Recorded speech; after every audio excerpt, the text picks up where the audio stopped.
I really want to move my monitor lizard into this huge outdoor enclosure. But there's one big problem. He has no real protection from the elements. So if it rains too much, if there's a little cold snap, what's he gonna do? So today we're gonna build him an outdoor cave that will actually keep him safe. The two main materials for this build are gonna be this plastic tote and this scrap piece of Universal Rock's background. All right, let me give you a rundown of my idea here. So eventually when it starts to get colder out, I'm gonna put a piece of heat tape on the lid here. But for now, we're gonna close this tote. We're gonna have to drill some air holes. I'm thinking of cutting the cave entrance right here. So the cool idea for this cave is there's gonna be a cave entrance here, and then we're gonna wrap the plastic tote in the extra Universal Rock's background. So it blends in and it looks like a real cave. I'm gonna use this razor to cut out the cave hole.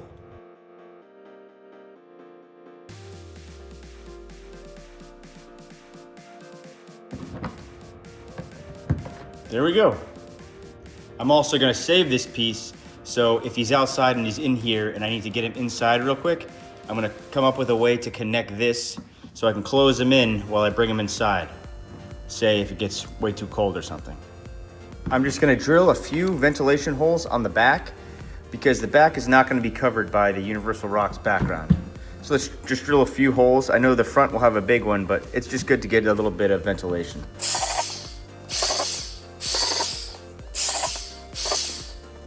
All right, that should be good.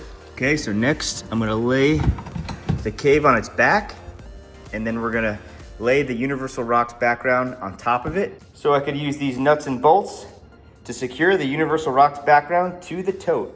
All right, we'll try to get a little even length on both sides. And then I'm just gonna go like this. And you want it to kind of go a little above the lid so it's hidden when we're walking by the enclosure. And then I'm probably just gonna start with maybe one nut and bolt in each side, and we'll see, and we'll go from there.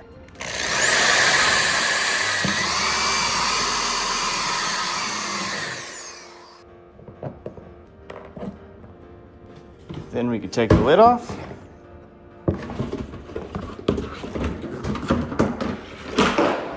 And then screw it in.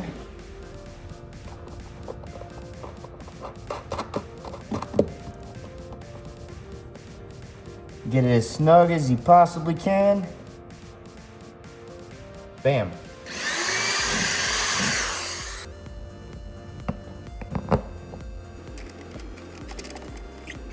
After the front's done, I place the lid back on just to ensure that I can get it on and off when I do the sides. Now we just have to screw in each side. Okay, all we need is one more nut and bolt on this side, and that should be good for this part. Okay guys, there's the cave so far.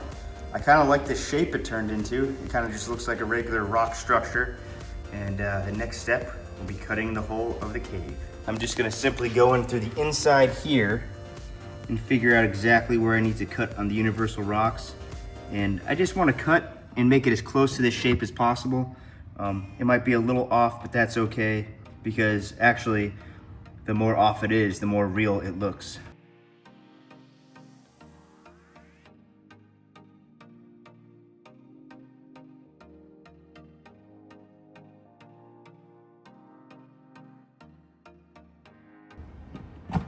There we go. Nice little cave hole. When I put it inside the enclosure, I'm actually just gonna lay it on a few cross branches that I screw into the foundation of the enclosure, but the hole is a perfect size. I kind of like the way it looks upside down. It doesn't really matter because I could just zip tie the top and make it the bottom, because it kind of looks like a cool shape that way, and I'll show you guys what it looks like the other way around. There's it right side up. I mean, it could really go either way, but I think it looks good. I'm gonna bring it outside the enclosure so I can show you guys the finished product, because I can't put it in here anyway until it's scaped. Once it's in the enclosure, there's an easy hack to hide the unnatural yellow. I just got an old palm frond that fell in my yard. You gotta just shove it over here, shove it in there, and then when it's in the enclosure, you won't see any of that unnatural yellow.